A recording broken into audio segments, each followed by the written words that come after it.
Hello friends, स्वागत है आप सभी का मेरे यूट्यूब चैनल पर। और आज की कहानी है एक किसान की।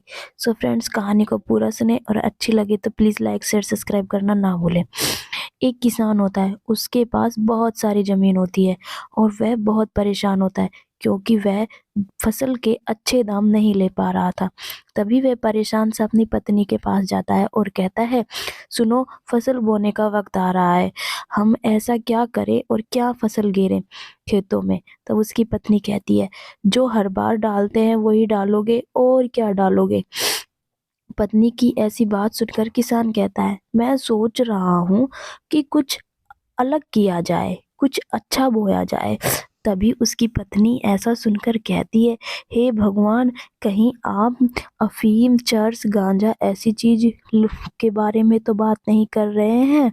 ये पत्नी की ये बात सुनकर किसान कहता है, अरे अरे नहीं नहीं, क्या तुमने कभी सफेद चंदन के बारे में सुना है?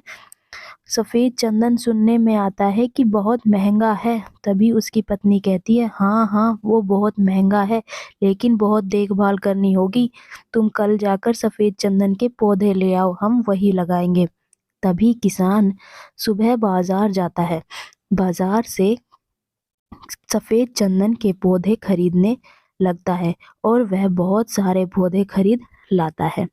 बहुत सारे पौधों को वो लोग अपने खेतों में लगाते हैं। दोनों मिलकर खेतों में सफेद चंदन के पौधे लगा देते हैं और पत्नी कहती है, लो, अब बस पौधे तो लग गए, अब इनकी सिंचाई का इंतजाम करना है। हमें इनका अच्छे से ख्याल रखना होगा और इनमें पानी, खाद, सभी चीज़ों का वक्त वक्त पर पूरा पूरा ध्यान देना होगा। हमें इनकी बहुत देखभाल करनी होगी, तभी ये बड़े होंगे।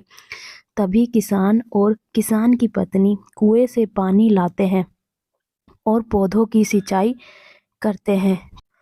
वह लोग सफेद चंदन का पूरा ध्यान करते हैं, पानी डालना, पूरे दिन लगे रहते हैं। कुछ दिनों बाद किसान की पत्नी कहती है कि पौधों को खाद की जरूरत है, चलो खाद लेकर आते हैं। दोनों जाकर बाजार से 2 बोरी खाद लेकर आते हैं और पेड़ के पास छोटे छोटे गड्ढे कर कर उसमें किसान की पत्नी खाद डालती है।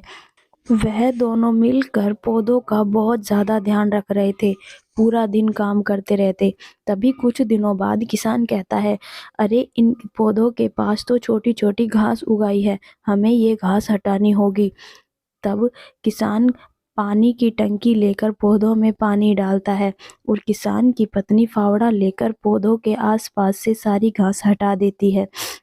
कुछ दिनों बाद ही पौधे थोड़े बड़े होने लगते हैं और यह देखकर किसान और किसान की पत्नी बहुत खुश हो जाते हैं और कहते हैं, देखो, हमारी मेहनत रंग ला रही है, पेड़ बड़े होने लगे हैं और इन पे पत्तियां भी खूब घने आने लगे हैं और ढालियां भी चलने लगी है। पत्नी कहती है, हाँ हाँ, हमें इनका ध्यान रखना होगा और भी ज़्यादा मेहनत करनी होगी, तभी तो हमारी मेहनत रंग लाएगी।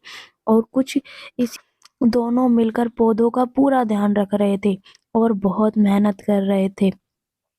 एक दिन किसान अपने घर में बैठा हुआ कहता है, पौधे बड़े होने लगे हैं, अब हमें उनमें बाड़ लगानी होगी ताकि कोई जंगली जानवर आकर उन्हें नुकसान ना पहुंचाए। किसान की पत्नी और किसान दोनों ही पौधों के चारों तरफ अच्छी बढ़िया बाड़ लगा देते हैं।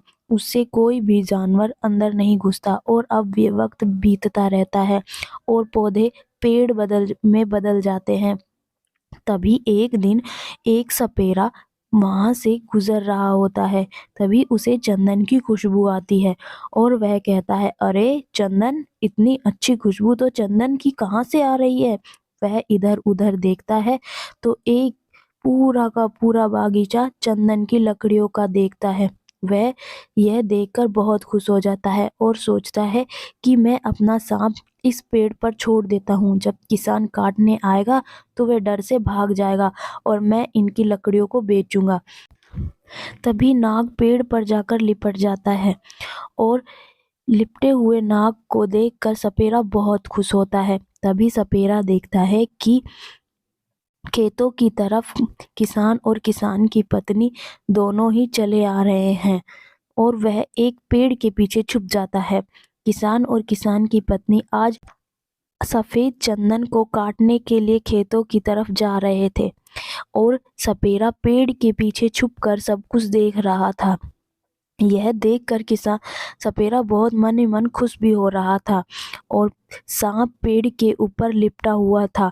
यह देखकर किसान और किसान की पत्नी दोनों डर गए और किसान की पत्नी जोरों से चिल्लाई, हे भगवान, सांप पेड़ के ऊपर, ये किधर से आ गया? अब हम लकड़ियां कैसे काटेंगे? यह सोचकर किसान भी थोड़ा घबरा चुका था। वह भी सोच रहा था कि ये सांप लकड़ियों के कैसे काटेंगे, अब हम बहुत परेशान हो चुका था।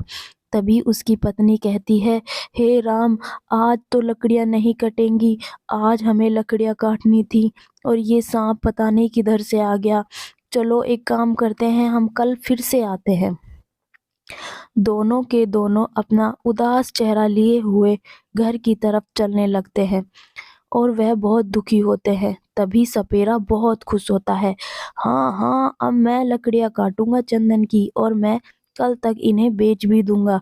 यह सोचकर वह बहुत खुश होता है और वह नाग के पास जाता है। वह बहुत कोशिश करता है कि नाग को पेड़ पे से उतार लूं, लेकिन सांप उतरने का नाम नहीं लेता। वह बहुत कस कर पेड़ की ढाल से लिपटा हुआ था। सपेरा बहुत कोशिश करने पर भी उसे पेड़ से उतार नहीं पाया। वह जान लगा देता है खींचने के लिए, लेकिन वह नहीं उतरता। तो सपेरा उसे नुकसान पहुंचाने की कोशिश करता है। तो नाग सपेरे को ही डस लेता है और सपेरे की वहीं पर मौत हो जाती है। और कुछ समय बाद ही सपेरे के मरने के बाद सब सांप पेड़ पर से उतरकर एक छोटे से बिल में चला जाता है। और अब किसान और किसान की पत्नी दोनों खेत में आते हैं और वह देखते हैं कि सांप कहीं भी नजर नहीं आता, तो वह बहुत खुश होते हैं और वह मजदूरों को बुलाकर पेड़ों की कटाई करवा देते हैं।